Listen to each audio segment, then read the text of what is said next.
Hello, my name is Rob Maynor, and I am the Director of Training and Pastoral Care at New Life Advance International, and I want to introduce Courtney Nance. She's been a missionary with us for 2 years now? Just a little over 2 years. Just a little over 2 years. And Courtney oversees she does a lot of things, but two of the main things she does is oversee our programs, the mentorship program and our independence program. And today we're going to talk a little bit about the independence program. And so Courtney, I just wanted to start by saying, which of our kids at New Life Children's Home really fall into the area of the independence program?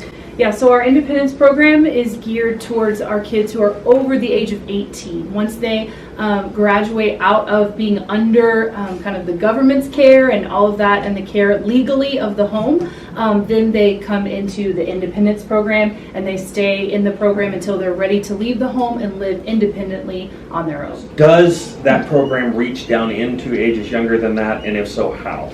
Yeah, so we try to start about age 16 or so, beginning to prepare them for what it's going to look like when they turn 18. So that when they turn 18, it doesn't feel like such a big shock to the system of being 18, being legally independent and all of that, and moving into a new place and not living with underage kids anymore and not having some of the coverings that you have just because you're underage and under the age of 18. And so we try to dip down a little bit younger to prepare them in advance for when they turn 18. Okay, great. And what is the goal, the overall goal of the independence program? Yeah, so the goal of our program is to really prepare our kids to live independent lives. So a lot of our kids come to the home behind in school, so by the time they turn 18, they haven't finished high school yet. Some of them are pretty behind and lack several years in finishing high school and things like that. So we try to care for them to help them finish high school or some sort of training program. A lot of them get into the university or get full-time jobs, begin saving money, having a bank account.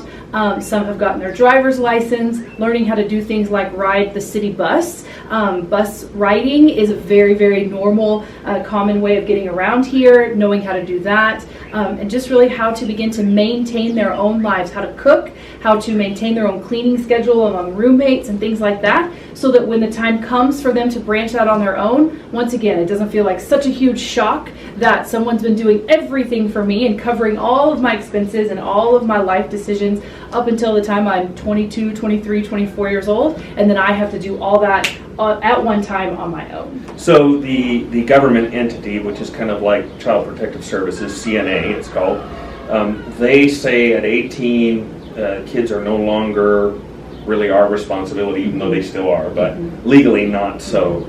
And especially with the boys, I know they don't really want them living in the general population. So what's the current kind of plan with that, and what's the future hope in that? One thing that we continue to offer is paying for school. Really, to attend school in Guatemala, unless you attend your most basic, most public, most kind of lowest of the low schools, you do have to pay money to do that, a monthly fee to do that, plus books and school supplies and uniforms and all of that. So we do pay for that, and then we do help and give some kind of scholarships for university. Our mentors, because most of our mentors are Guatemalan and they have job connections, or they just have family connections, resources that as the kids don't live here anymore and start to make their transition out, that those mentors really become just a consistent person, a consistent family to the kids in the long run. So currently we do have 2 different housing situations for our over 18 kids.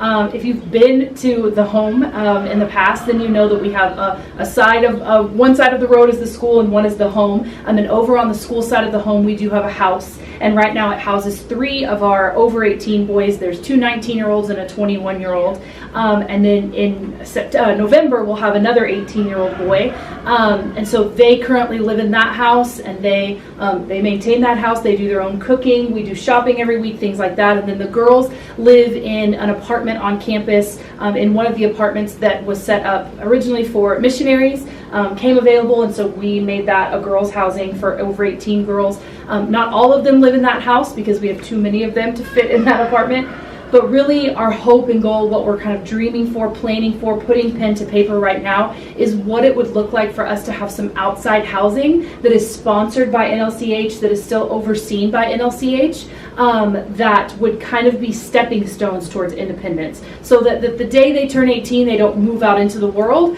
but they're not living on campus amongst our younger children and amongst kind of not making some strides forward until they're 24, 25. So what we're really hoping for is to raise some funds and to move in a direction of having housing, gendered housing, a house close to the home for the boys and a house close to the home for the girls, whether that's renting or constructing, we're not super sure yet. Or buying an existing. Yeah, or purchasing something that already exists. Okay, anything else that you'd just like to throw out about the program in general? Yeah, I mean, I think we have big hopes and big goals for our kids. We see that the Lord is doing a lot in each of them.